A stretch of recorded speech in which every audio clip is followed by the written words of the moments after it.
CSIR-NAL, it is an organization under CSIR. It develops many aviation related projects. One among is our airport instrumentation. Earlier we were importing this type of aviation weather instruments from abroad.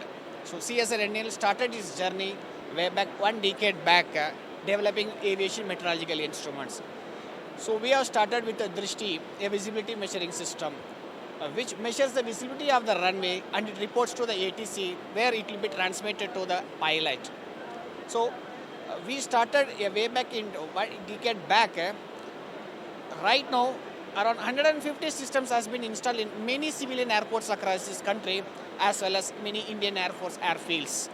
So we have brought out another augmented system which measures not only visibility, other parameters also. This is a comprehensive weather instrument which goes to the airport to give many weather parameters which suffices the requirement of meteorologists sitting in the airports. So this system will provide a safe and smooth air operations in the airport.